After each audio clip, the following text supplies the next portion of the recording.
Меня зовут Эльвира Кемал. Я являюсь историком, блогером, а также соавтором первых исторических иллюстрированных календарей на крымско-татарскую тематику.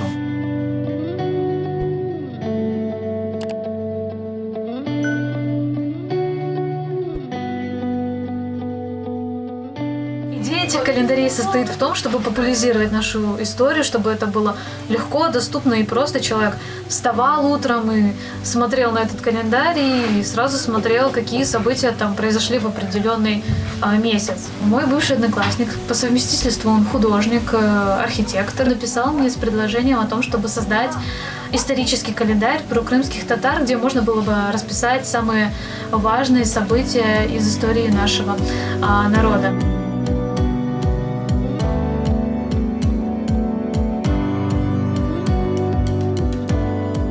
Работа над календарями велась на протяжении 2-3 месяцев.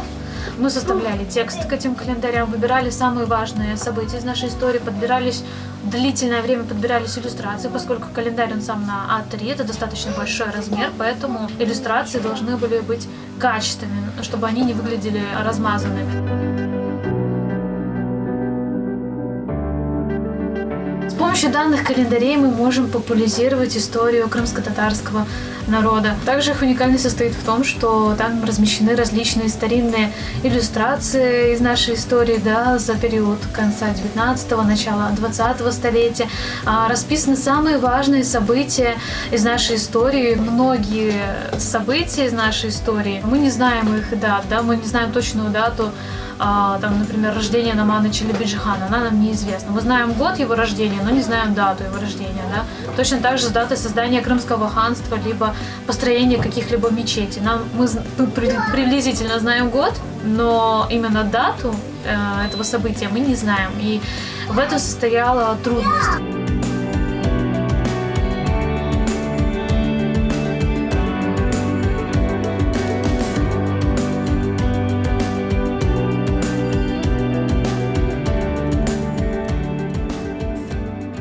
Нас никто не спонсировал, мы сами. Первый тираж распродался достаточно быстро, за 1 неделю. Люди покупали, людям было интересно, и мне больше всего понравилось то, что люди в первую очередь отмечали, что наши календари являются качественными, стильными, потому что дизайн действительно очень стильный, очень красивый и исторический в одно и то же время. И информативность, людям нравилось то, что там размещена определенная важная информация. И, в принципе, это были 3 цели, которые мы и добивались с Февзи Аблаевым. У нас это получилось, и мы очень рады, что так вышло.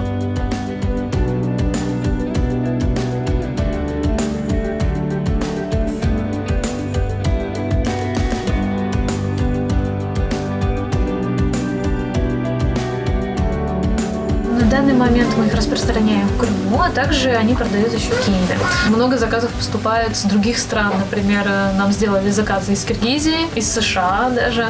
При выборе важных дат из нашей истории я полагалась на то, что нам нужно выбирать даты не только связанные с политикой, а нужно выбирать даты, которые связаны с развитием науки среди крымских татар, развитием культуры, развитием искусства и так далее, чтобы календарь касался всех сфер жизни, и человек, читая наш календарь, он имел всесторонние развитые знания о нашем народе. 3 марта 1906 год.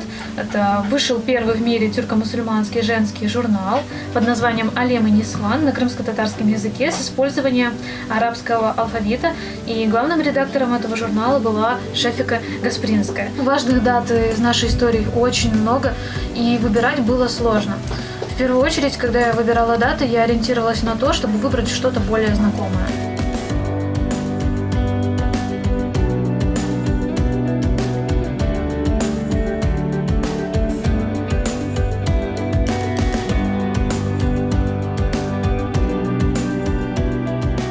В дальнейшем мы планируем составить справочник с важными датами из нашей истории. И хотим также создать календарь следующий, на 2021 год, уже более подробно расписать некоторые даты, сделать это немножко модернизировано, так скажем. Но все это требуется больших усилий, много работы нужно для этого. Для этого нужно создать и веб-сайт, и над календарями нужно будет очень хорошо поработать в этом плане. То есть они не будут похожи на те календари, которые мы издали в 2020 году. В 2021 году они будут немножко другими уже.